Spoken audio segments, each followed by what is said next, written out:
2024 में इंडिया की तरफ से ऑस्कर्स में भेजी गई थी किरण राव की लापता लेडीज। नो डाउट फिल्म बहुत प्यारी है, हर वो तारीफ डिजर्व करती है जो इसे मिली, लेकिन क्या ये भारत का बेस्ट ऑप्शन था?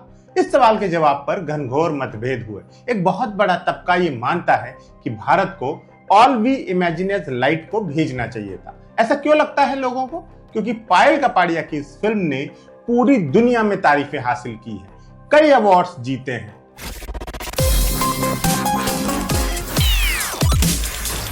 सबसे पहले इसने कान फिल्म फेस्टिवल में झंडे गाड़े, प्रतिष्ठित ग्रैंड प्री जीता, फिर गोल्डन ग्लोब्स में दो नॉमिनेशंस हासिल किए। इसके अलावा दुनिया भर के फिल्म फेस्टिवल्स में अवार्ड्स और तारीफें वसूली। कई पब्लिकेशंस और क्रिटिक्स की मस्ट वॉच फिल्मों का हिस्सा बनी। यही नहीं, 20 दिसंबर 2024 को अमेरिका के पूर्व राष्ट्रपति बराक ओबामा ने एक ट्वीट किया। इसमें उन्होंने साल की अपनी फेवरेट फिल्मों की लिस्ट बताई थी। इन 10 फिल्मों में सबसे पहले नंबर पर नाम था All We Imagine as Light. दुनिया भर में जिस फिल्म का इतना डंका बजा, उस फिल्म को ऑस्कर में न भेजने का फिल्म फेडरेशन ऑफ इंडिया का फैसला लोगों की समझ में ही नहीं आया। एफएफआई ने फिल्म को टेक्निकली कमजोर बताते हुए रिजेक्ट किया था। यह लॉजिक भी लोगों के पल्ले नहीं पड़ा। ज्यादातर लोगों का मानना है कि यह फिल्म हमारा अब तक का बेस्ट चांस थी ऑस्कर्स में। जो फिल्म वेस्ट में ऑलरेडी पॉपुलर हो, उसकी जीत की संभावनाएं ज्यादा होती है। जिस फिल्म को गोल्डन ग्लोब्स वाले ने कंसीडर किया हो, उसका तो बहुत ही तगड़ा चांस होता है। ये चीज सबकी समझ में आई, सिवाय फिल्म फेडरेशन ऑफ इंडिया के। बहरहाल ब्लंडर तो हो ही चुका है, अब इसे रिवर्स तो नहीं ही किया जा सकता। वैसे ऐसे ब्लंडर्स हम पहले भी कर चुके हैं। हमारा ऑस्कर्स के लिए फिल्म सिलेक्शन हमेशा से सवालों के घेरे में रहा है। सारा इतिहास तो हम नहीं बता पाएंगे, लेकिन 3 ऐसे मौके बता देते हैं जब हमारी ऑस्कर एंट्री पहली नजर में ही खराब फैसला मालूम पड़ती थी। ध्यान रहे कि फिलहाल हम इस सदी की यानी साल 2000 के बाद की फिल्में ही कंसीडर कर रहे हैं। तो आइए जानते हैं इंडिया के 3 biggest Oscar blunders. Sanjay Leela Bhansali की देवदास भले ही कितनी ही पसंद की गई हो, उसे ऑस्कर्स में भेजने का फैसला कईयों को हजम नहीं हुआ था। बहुत आलोचना हुई थी इस फैसले की।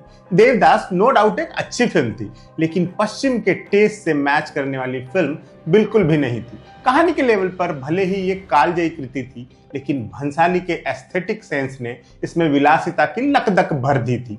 भव्य सेट्स, महंगी ज्वेलरी, भारी भरकर कॉस्ट्यूम्स जैसी चीजों ने इसे विजुअली रिच फिल्म तो बना दिया था, लेकिन ऑस्कर्स के स्टैंडर्ड्स अलग होते हैं।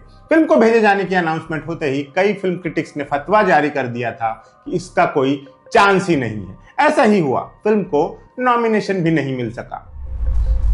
जिन फिल्मों को इग्नोर करके देवदास को ऑस्कर्स में भेजा गया था, उनके बारे में भी जान लीजिए। एक मजबूत दावेदार फिल्म थी मणिरत्नम की तमिल फिल्म कन्नातिल मुथमित्तिल।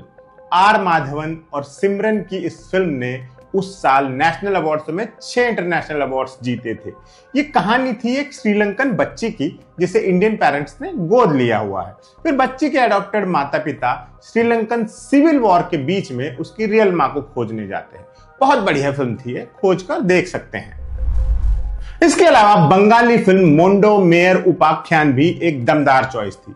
दिग्गज डायरेक्टर बुद्धदेव दास गुप्ता की यह फिल्म एक 14 साल की बच्ची की कहानी थी, जिसे उसकी प्रोस्टिट्यूट मां एक अमीर शख्स को बेचना चाहती है, लेकिन बच्ची पढ़ना चाहती है। मोंडो मेयर उपाख्यान ने उस साल बेस्ट फीचर फिल्म का नेशनल अवार्ड जीता था।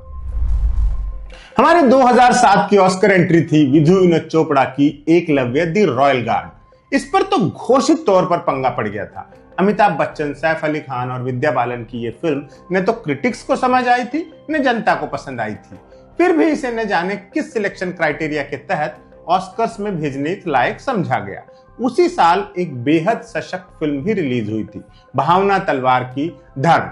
सांप्रदायिक सद्भाव पर बनी इस फिल्म में पंकज कपूर ने अपनी बेमिसाल अदाकारी के तमाम जलवे लुटाए थे।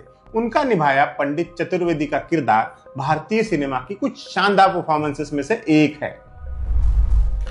जब धर्म को दरकिनार कर एकलव्य को ऑस्कर्स में भेजा गया, तब भावना तलवार ने फिल्म फेडरेशन पर खुलकर आरोप लगाए थे। उन्होंने कहा था कि विधु विनोद चोपड़ा के जूरी मेंबर्स के साथ पर्सनल कनेक्शंस हैं और उन्हें फेवर करने के लिए ही एकलव्य को चुना गया है।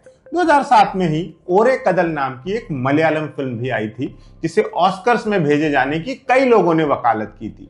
इसके अलावा कुछ लोग तो यहां तक भी कहते हैं कि शाहरुख की चक दे इंडिया को ही भेज देते, वो ऑस्कर भले ही लाती या नहीं लाती, एकलव्य से तो शर्तिया बढ़िया फिल्म थी। जोया अख्तर की गली बॉय एक उम्दा फिल्म है, जिसे दर्शकों और क्रिटिक्स ने एक सुर में सराहा था, लेकिन इसे ऑस्कर्स में भेजना एक टैक्टिकल ब्लंडर कहा गया। ऐसा कहने की वजह लॉजिकल थी। इस फैसले के आलोचकों का कहना था कि स्ट्रीट रैपर्स की ये कहानी भले ही इंडियन ऑडियंस के लिए नई चीज हो, वेस्ट में इसकी कोई नॉवेल्टी नहीं है। ऐसी कहानियों पर वहां दर्जनों फिल्में बन चुकी है और कुछ तो 50 साल से भी ज्यादा पुरानी है। ऐसे में कोई गली बॉय को क्यों ही कंसिडर करता। गली बॉय की जगह जो और ऑप्शंस मौजूद थे, उनमें सबसे मजबूत दावा था तमिल फिल्म सुपर डिलक्स का। त्यागराजन कुमार राजा डायरेक्टेड इस फिल्म में विजय सेतुपति, फहद फाजिल, समांथा और रम्या कृष्णन जैसे तगड़े एक्टर्स थे। खास तौर से विजय सेतुपति के और रम्या कृष्णन के निभाए किरदारों की बहुत सराहना हुई थी। विजय सेतुपति ने इसमें एक ट्रांसजेंडर का रोल किया था और रम्या ने सॉफ्ट पॉर्न फिल्मों की एक्ट्रेस का। ये फिल्म भी आप जरूर देखिएगा। सुपर डिलक्स को ऑस्कर में न भेजा जाना बहुतों के लिए हैरानी का झटका था। इसके अलावा 2 मलयालम फिल्में भी रेस में थी, पार्वती की उइरे और गीतू मोहनदास की मुथौन। लेकिन अक्सर यह देखा गया है कि फिल्म फेडरेशन का ज्यादातर फोकस हिंदी फिल्मों पर ही रहता है और उनकी नाक के नीचे अन्य भारतीय भाषाओं की फिल्में आती ही नहीं है। इसी तरह 2018 में तुम्बाड़ को न भेजा जाना भी सबको हैरान कर गया था। खालिस भारतीय के साथ यूनिवर्सल अपील वाली इस फिल्म को न भेजा जाना आज भी बड़ी गलती माना जाता है और अब ये All We Imagine as Light वाला ब्लंडर हुआ है। कहते हैं इस बार भारत का बेस्ट शॉट था, लेकिन अब पछताने से क्या ही होगा जब चिड़िया चुग गई है ऑस्कर।